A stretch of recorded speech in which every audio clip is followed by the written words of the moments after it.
یہ ایسی مجلس ہے جس میں اہل علم بھی تشریف فرما ہیں، اسٹیج پر بیٹھے ہوئے حضرات علماء ہیں، سامنے بیٹھے ہوئے حضرات طلباء ہیں، اور جس جگہ یہ پروگرام ہو رہا ہے وہ مدرسہ ہے۔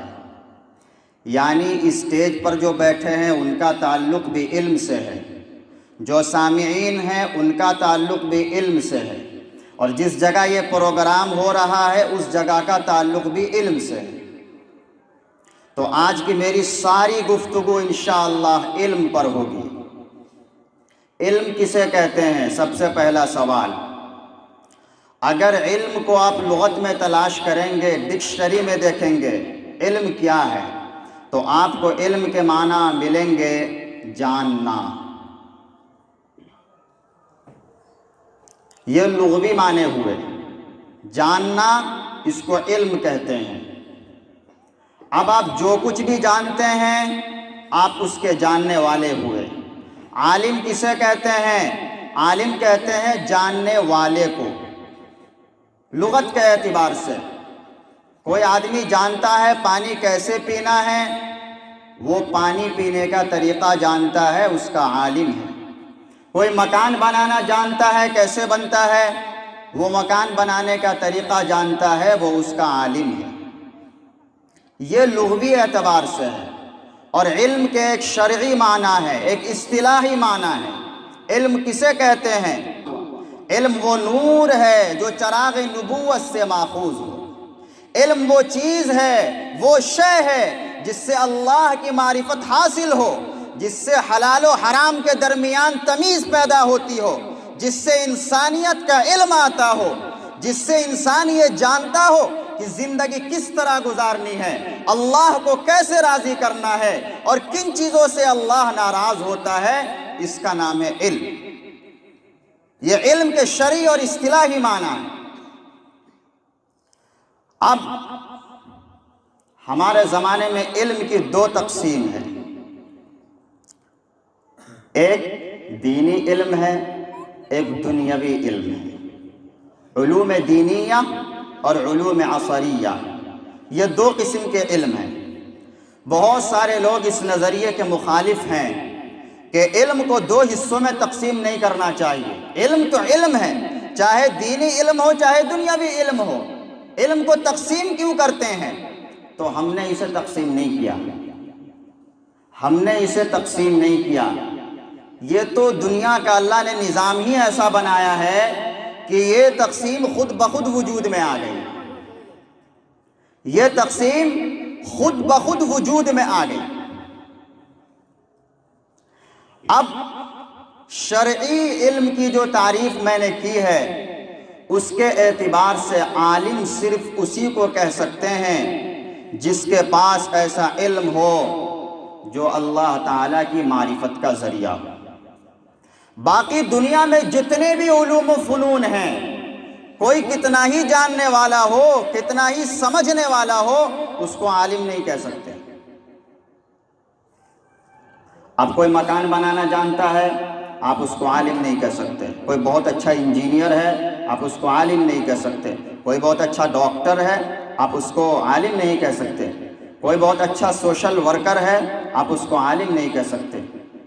عالم اسی کو کہیں گے جس کے پاس ایسا علم ہو جو معرفت خداوندی کا ذریعہ ہو۔ ہمارے آقا صلی اللہ علیہ وسلم نے ارشاد فرمایا، العلم ثلاثۃ، علم صرف تین ہے، علم صرف تین ہے۔ یعنی شرعی اعتبار سے، اصطلاحی اعتبار سے علم صرف تین چیزوں کا نام ہے، چوتھی کوئی چیز علم میں داخل نہیں۔ کیا کیا؟ آیت محکمۃ، محکم آیتیں یعنی قرآن مجید، او سنت قائمۃ، یا سنت قائمہ یعنی احادیث شریفہ، او فریضۃ عادلۃ، اور فریضہ عادلہ، اور اس سے مراد وہ چیزیں ہیں جو قرآن و حدیث سے نکلی ہوئی ہوں، ماخوذ ہوں، مستنبط ہو، وہ چیزیں فریضہ عادلہ ہے۔ وما سوا ذلك فهو فضل، اور ان کے علاوہ جو کچھ بھی ہے وہ فضل ہے، علم نہیں۔ تو یہ علم جو ہے یہ صرف 3 چیزیں ہیں، اس کے علاوہ کوئی بھی علم نہیں ہے، سب فن ہے۔ تو کیا ہمارے درمیان میں ڈاکٹر نہیں ہونے چاہیے؟ ہمارے درمیان میں انجینئر نہیں ہونے چاہیے؟ ہمارے درمیان اچھے سائنٹسٹ نہیں ہونے چاہیے؟ ضرور ہونے چاہیے، ہم اس کے ہرگز بھی مخالف نہیں۔ جو لوگ یہ سمجھتے ہیں کہ مدرسے والے سائنس کے مخالف ہیں، ڈاکٹری کے مخالف ہیں، اچھے انجینئر کے مخالف ہیں، غلط سمجھتے ہیں۔ ہم ہرگز بھی ایسا نہیں سوچتے۔ ہم چاہتے ہیں کہ ہمارے معاشرے میں اچھے سے اچھے ڈاکٹر ہوں، اچھے سے اچھے انجینئر ہوں، اچھے سے اچھے پروفیسر ہوں، اچھے سے اچھے لیکچرار ہوں، اچھے سے اچھے سائنٹسٹ ہوں، اچھے سے اچھے سوشل ورکر ہوں، ہم ضرور چاہتے ہیں۔ لیکن ایک بات یاد رکھیے، آپ نے دیکھا ہوگا، اخباروں میں بھی پڑھتے ہوں گے، لوگ اپنی تقریروں میں، اپنے لیکچر کے اندر بھی یہ بات بولتے ہیں، مدرسے میں کمپیوٹر ہونا چاہیے، مدرسے میں انگلش ہونی چاہیے، مدرسے میں تھوڑی سی دنیا کی بھی تعلیم ہونی چاہیے، بہت ضروری ہے۔ آپ لوگ کہاں پڑے ہوئے ہیں؟ دنیا زمین سے آسمان پر پہنچ گئے، آپ ابھی وہیں ہیں جہاں تھے کل۔ یہ کچھ لوگ کہتے ہیں کہ مدرسے میں کمپیوٹر ہو اور سائنس ہو اور سوشل سائنس ہو اور فلاں ہو اور ڈھکاں ہو اور یہ ہو اور وہ ہو اور چنی ہو اور چنا ہو۔ اچھا، یہ کسی کو آپ نے نہیں سنا ہوگا کہتے ہوئے کہ اسکول ہے، اس میں 1 پیریڈ تجوید کا بھی ہونا چاہیے، اس میں 1 گھنٹہ قرآن کا بھی ہونا چاہیے، اس میں 1 گھنٹہ تعلیم الاسلام کا بھی ہونا چاہیے، اس میں 1 گھنٹہ مسائل کا بھی ہونا چاہیے، اس میں 1 گھنٹہ دین سیکھنے کا بھی ہونا چاہیے۔ آج تک شاید آپ نے کسی کو نہ سنا ہوگا ایسا کہتے ہوئے۔ لیکن ہم یہ کہتے ہیں کہ جس طرح مدرسوں میں آپ کے کہنے کے مطابق کمپیوٹر کا ہونا ضروری ہے، انگلش کا ہونا ضروری ہے، میتھ کا ہونا ضروری ہے، سوشل سائنس کا ہونا ضروری ہے، اسی طرح اسکول میں قرآن کی تعلیم کا ہونا ضروری ہے، احادیث نبویہ کا پڑھایا جانا ضروری ہے، مسائل کا سکھایا جانا ضروری ہے، عقائد کا تعلیم کا ہونا ضروری ہے۔ جس طرح وہ ضروری، اس سے زیادہ یہ ضروری ہے۔ اب بتائیے، کوئی سائنٹسٹ نہیں بنے گا تو کیا اللہ میاں اس سے سوال پوچھیں گے کہ سائنس کیوں نہیں پڑھی تم نے؟ کوئی اچھا میتھمیٹیشین نہیں بنے گا تو اس سے اللہ تعالیٰ سوال پوچھیں گے کہ تم نے میتھ کیوں نہیں پڑھی؟ ہرگز بھی نہیں پوچھیں گے، سوال ان چیزوں کا نہیں ہوگا۔ ہاں، قرآن کریم کو صحیح پڑھنا فرض عین ہے۔ اگر قرآن صحیح نہیں تو نماز صحیح نہیں۔ قرآن کریم کا صحیح پڑھنا فرض عین ہے، ہر مسلمان پر فرض ہے قرآن کریم کو صحیح پڑھنا۔ کتنے جانتے ہیں صحیح پڑھنا؟ بیٹے کو سائنس کی تعلیم دلانے کی بڑی فکر ہے، ڈاکٹر بنانے کی بڑی فکر ہے، انجینئر بنانے کی بڑی فکر ہے، حافظ قرآن بنانے کی کوئی فکر نہیں، عالم دین بنانے کی کوئی فکر نہیں۔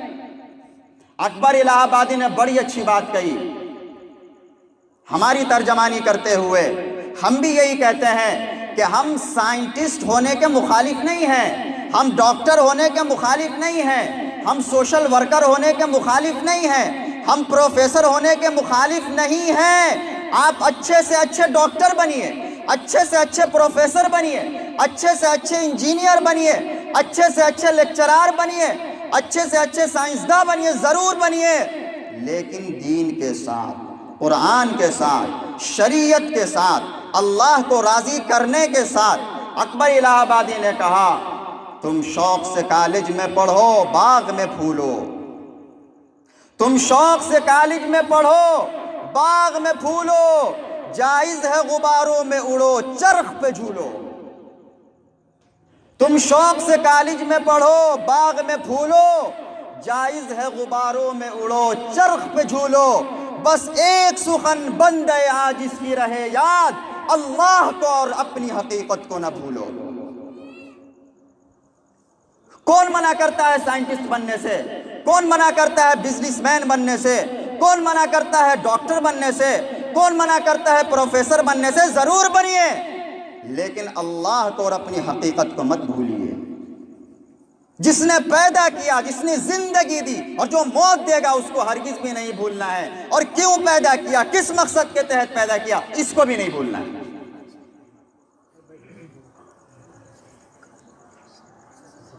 اسی لیے اگر مدرسوں میں کمپیوٹر ضروری ہے، انگلش ضروری ہے، عصری علوم پڑھانے ضروری ہیں، تو اسکولوں کے اندر بھی قرآن کی تعلیم ضروری ہے۔ دیکھیے اب تو بہت ترقی ہو گئی ہے، لوگ بہت سمجھدار ہو گئے ہیں۔ اسکول پتہ کیوں کھولتے ہیں؟ اسکول اس لیے نہیں کھولتے کہ ہمارے معاشرے میں تعلیم عام ہو جائے، ہمارے بچے پڑھے لکھے ہو جائیں۔ اسکول اس لیے نہیں کھولے جا رہے ہیں، پھر کیوں کھول رہے ہیں؟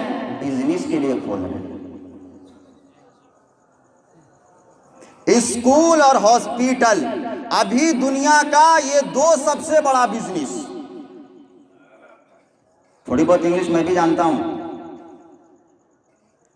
میں نے ایک طالب علم سے پوچھا، اسکول کے طالب علم سے، 7 کلاس کا طالب علم، میں نے انگلش میں اس سے پوچھا ایک جملہ، میں نے کہا اس کا ترجمہ کرو، کہہ رہا پتہ نہیں۔ میں نے کہا 7 سال تک تم نے کیا کیا؟ دیکھیے کتنے چالاک اسکول والے، پہلے تو فیس لگائیں گے، پھر بولیں گے ڈریس بھی ہمارے یہاں سے لو، کاپی بھی ہمارے یہاں سے لو، قلم بھی ہمارے یہاں سے لو، کتابیں بھی ہمارے یہاں سے لو، بستہ اور بیگ بھی ہمارے یہاں سے لو، ساری چیزیں ہمارے یہاں سے لو، اور پھر ہر چیز پر ایک نیا فیس۔ اگر کوئی بچہ غیر حاضر ہو جائے ایک دن کے لیے تو اس کے اوپر لیٹ فیس لگاتے ہیں۔ کتنا روپیہ؟ 100 روپیہ۔ ارے بیچارے کا نقصان تو ویسی ہو گیا، ایک سبق چھوٹ گیا، اس کا نقصان ہو گیا پڑھائی کا، اوپر سے پیسے کا بھی نقصان۔ اور ہمارے معاشرے کے سمجھدار لوگ ایسے ہیں، مدرسے میں فری میں پڑھا رہے، کھانا بھی فری میں دے رہے، رہنے کا بھی پورا انتظام، یہاں بچے کو نہیں بھیجیں گے۔ کیوں؟ مال کہاں سے آئے گا؟ وہاں ہر چیز پر پیسہ، ہر چیز پر فیس، بہت شوق سے داخل کرتے ہیں، ناک بڑی اونچی کرتے۔ کیوں؟ ارے ڈاکٹر کے باپ کہلائیں گے، پروفیسر کے باپ کہلائیں گے، سائنٹسٹ کے باپ کہلائیں گے۔ 50,000، 60,000، 80,000، 1 لاکھ، 1.25 لاکھ تنخواہ ہوگی۔ اب تو ٹھاٹ باٹ والی زندگی ہے۔ مدرسے والوں کو تو کوئی اچھی نگاہ سے دیکھنے کے لیے تیار ہی نہیں ہوتا، کوئی تیار نہیں۔ اچھا کمی ہمارے اندر بھی ہے۔ دیکھیں 2 چیزیں ہیں، ایک ہے تعلیم اور ایک ہے تربیت، یہ دونوں الگ الگ چیزیں ہیں۔ اللہ معاف کرے، ہمارے مدرسوں میں دونوں میں بہت زیادہ کمزوری تھی۔ کمزوری تو ہر چیز میں آ گئی ہے، ہر جگہ کمزوری ہے، تو کمزوری کا اثر مدرسوں پر بھی پڑا۔ تعلیم بھی مضبوط نہیں اور تربیت کا تو خیر پوچھنا ہی نہیں۔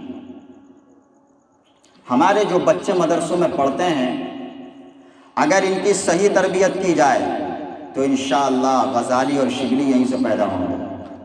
لیکن مسئلہ کیا ہوتا ہے؟ سب سے بڑا مسئلہ اس وقت کا یہ ہے کہ ہم احساس کمتری کے شکار ہیں۔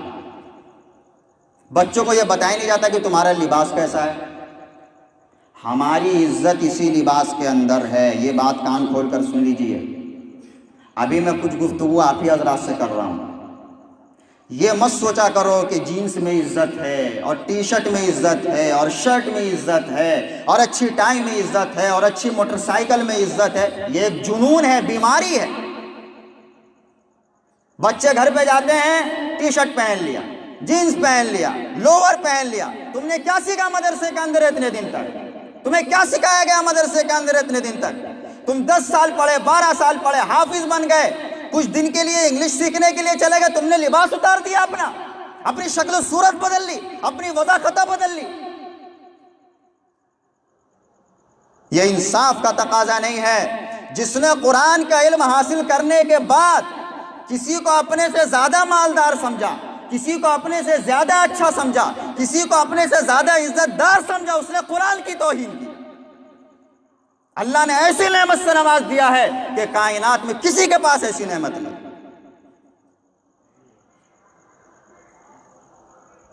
اب بتائیے، اللہ نے جو آپ کو شلوار، کرتا اور ٹوپی دی ہے، آپ نے کبھی ریلوے اسٹیشن پر کسی چائے بیچنے والے کو دیکھا اس لباس میں؟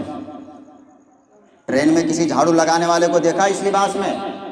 کسی نالی صاف کرنے والے کو دیکھا اس لباس میں؟ سڑک پر جھاڑو لگاتے ہوئے کسی کو دیکھا اس لباس میں؟ اللہ نے اس لباس کی عزت کروائی ہے دنیا کے اندر، اور ساری قوموں کے سامنے اس کو اجاگر کر دیا ہے کہ صرف اس لباس میں ملبوس صرف اس کی عزت نہیں ہے بس بلکہ لباس کی بھی عزت ہے۔ جینز پہن لیا، ٹی شرٹ پہن لیا، اب بہت اسمارٹ ہو گئے ہیں۔ بے وقوفی کی انتہا ہے، اور اس سے اوپر کی بے وقوفی آپ نے دیکھا ہوگا نوجوانوں کو، جینز پہنیں گے گھٹنے کے پاس سے پھٹا ہوگا، دیکھا نا؟ اب جب جاتے ہیں نا دکان پر جینز خریدنے کے لیے تو جو جینز صحیح سالم ہے وہ بھی 1000 روپے کی، اور جو گھٹنے کے پاس سے پھٹی ہے وہ بھی 1000 روپے کی۔ جو جینز صحیح سالم ہے وہ بھی 1000 کی، اور جو گھٹنے کے پاس سے پھٹی ہے وہ بھی 1000 کی۔ اب دیکھو سمجھدار کو بولتا وہ لیں گے جو پھٹی ہوئی ہے۔ کتنا عقل مند ہے بھائی، تمہاری عقل پر تو شیطان بھی پریشان ہوگا۔ اچھا ہم لوگ بولتے ہیں بھائی پروگرام ہو رہا ہے، جلسہ ہو رہا ہے، دین کی بات ہو رہی ہے، پھٹی ہوئی جینز پہن کے کیوں آئے؟ کپڑا نہیں تمہارے پاس پہننے کو؟ ارے مولانا آپ لوگ پرانے زمانے کی بات کرتے ہیں، آپ کو تو پتہ ہی نہیں ہے آج کل کا یہی اسٹائل ہے۔ یہ کون سا اسٹائل ہے بھائی؟ کسی نے بڑی اچھی بات کہی، خدا جب دین لیتا ہے تو عقلیں چھین لیتا ہے۔ عقل پہ پردہ پڑ گیا، یہ پتہ ہی نہیں کہ صحیح کیا غلط کیا ہے۔ میں نے ایک لڑکے کو دیکھا نوجوان کو، چاروں طرف سے بال ایک دم ختم اور بیچ میں بڑے بڑے بال۔ دیکھیے یہ بھی ایک چیز ہے، ہمارے یہاں تو چوروں کے ساتھ یہ کیا جاتا ہے، اگر کوئی چور پکڑا گیا تو آدھا گنجا کر دیا آدھا بال چھوڑ دیا تاکہ سب کو پتہ چل جائے کہاں سے آ رہا ہے۔ تو وہ لڑکا مجھے ملا، میں نے کہا بھائی تم نے کتنے پیسے دیے بال بنانے والے کو؟ کہا 40 روپیہ۔ میں نے کہا تم ہی سے 40 لیا کہ سب سے 40 لیتا ہے؟ کہ نہیں سب سے 40 لیتا ہے۔ میں نے کہا تم کو تو ٹھگ دیا۔ کہنے لگا کیسے؟ میں نے کہا پیسہ لیا پورے سر کا، بال کاٹا آدھے سر کا۔ لیکن وہ سمجھدار کتنا ہے، آدھے سر کے بال کٹا کر سوچتا ہے کہ مجھ سے زیادہ سمجھدار کوئی نہیں۔ دیکھیں جنون کی بھی ایک حد ہوتی ہے، یہ حد سے بھی آگے کی چیز ہے۔ ابھی آپ دیکھیے گا، میں مدرسے کے بچوں کو زیادہ مخاطب کر رہا ہوں، آپ اپنے اندر شعور پیدا کیجئے۔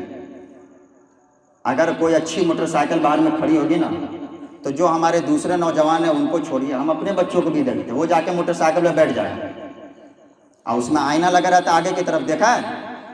ایک آئینہ ادھر ایک آئینہ ادھر، اب وہ ادھر والے کو بھی ادھر کر لے گا، ادھر والے کو بھی ادھر کر لے گا، اب سوچے گا ادھر دیکھے کہ ادھر دیکھے، اس کا بس نہ چلے ایک ساتھ دونوں میں دیکھ، دونوں میں دیکھ رہا ہے، اب پھر خوش ہو رہا ہے، ہاں میں کتنا اچھا لگ رہا ہوں، پھر ادھر والے میں دیکھ رہا، ہاں میں کتنا اچھا لگ رہا ہوں۔ اللہ معاف کرے بھائی، ایک اور مصیبت، یہ موبائل آ گیا نا بڑا والا، آدھا کلو والا۔ اب عوام الناس کو تو چھوڑیے، میں نے مولویوں کو دیکھا ہے، کیا کہا جائے، اب اس میں جو ہے فرنٹ کیمرہ بھی آتا ہے، دیکھا نا؟ اب اسی فرنٹ کیمرہ کو لے کے اپنے سے اپنا فوٹو کھینچتا آدمی ایسے کر کے، کیا کر رہا ہے بھائی؟ سیلفی لے رہے ہیں، اپنے سے اپنا فوٹو لے گا، کہیں بھی جا رہا آدمی اپنا فوٹو لے لیا، اپنے سے یہاں سے لے لیا، ادھر گئے کھیت میں بیٹھ کے یہاں سے لے لیا، ٹرین میں جا رہے وہاں سے لے لیا، پانی کے کنارے کھڑے وہاں سے فوٹو لے لیا، اب پھر اپنا فوٹو دیکھتا رہتا ہے، کتنا اچھا ہوں میں، کتنا اچھا ہوں میں، کتنا اچھا ہوں میں۔ پھر اسی کو فیس بک پہ لگا لیا، اسی کو واٹس ایپ پہ لگا لیا، اسی کو پروفائل پہ لگا لیا، خود ہی خود خوش ہو رہا، میں کتنا اسمارٹ ہوں، میں کتنا اسمارٹ ہوں، میں کتنا اسمارٹ ہوں، میں کتنا اچھا ہوں، میں کتنا خوبصورت ہوں۔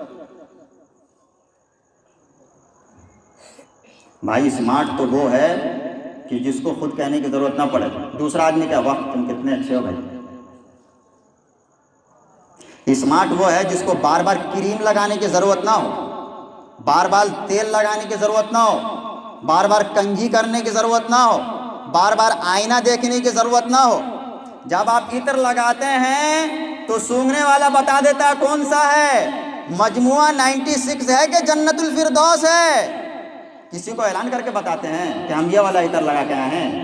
عطر کی خصوصیت یہ ہے وہ خود اعلان کرتا ہے۔ اگر آپ خوبصورت ہیں، حسین و جمیل ہیں، اسمارٹ ہیں، آپ کو کہنے کی ضرورت نہیں ہے، سنورنے کی ضرورت نہیں ہے، فیشن کرنے کی ضرورت نہیں ہے، دنیا آپ کو اسمارٹ کہے گی۔ آج دنیا دیوانی ہے کریم کے پیچھے اور پاؤڈر کے پیچھے اور شیمپو کے پیچھے اور اس کے پیچھے اور اس کے پیچھے، سب کیا ہے؟ اللہ نے حافظ کا مقام اتنا بلند کیا، اتنا بلند کیا، اقرا ورتقی ورتل کما کنت ترتل فی الدنیا فإن منزلک عند آخر آیۃ تقرأها۔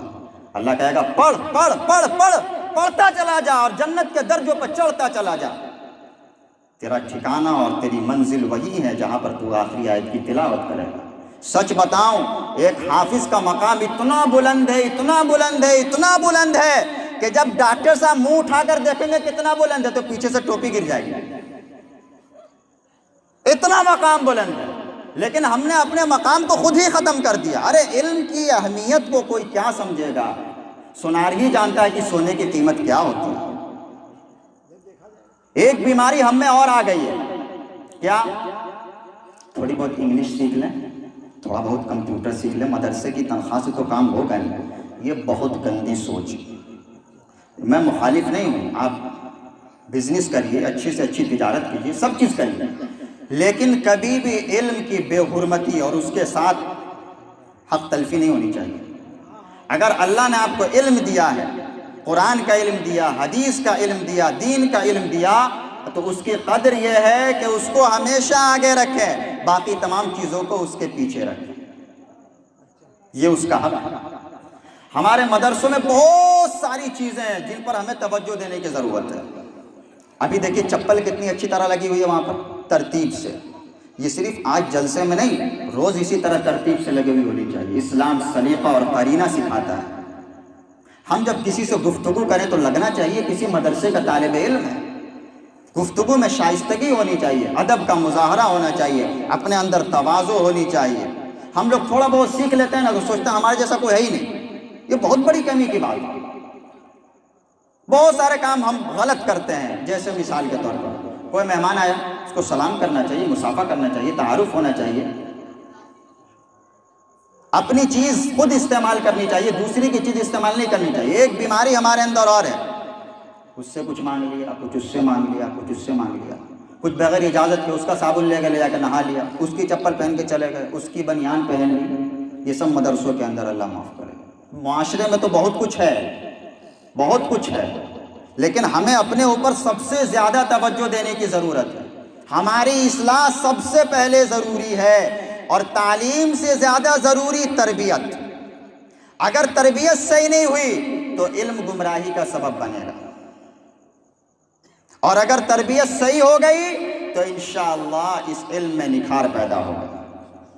حضور نے فرمایا اغدو عالما او متعلما او مستمعا او محبا ولا تکن خامسا فتهلك۔ کتنی اہم حدیث ہے۔ حضور نے فرمایا عالم بنو، یا عالم سے علم سیکھنے والے بنو، یا عالم کی بات کو غور سے سننے والے بنو، یا عالم سے محبت کرنے والے بنو۔ وَلَا تَكُنْ خَامِسًا، یہی چار بننا، پانچواں مت بننا۔ عالم یا طالب علم یا عالم کی بات سننے والا یا عالم سے محبت کرنے والا، یہ چار ہی لوگ بننا۔ وَلَا تَكُنْ خَامِسًا، پانچواں مت بننا، فَتَهْلِكْ، برباد ہو جاؤ گے، ہلاک ہو جاؤ گے۔ اگر اہل علم سے تم نے بغض رکھا، عداوت رکھی، دشمنی رکھی، اگر ان کو تم نے حقارت کی نگاہ سے دیکھا، ہلاک ہو جاؤ گے۔ ہم عالم نہیں بن سکتے، کوئی بات نہیں، ہر آدمی پر عالم بننا فرض بھی نہیں،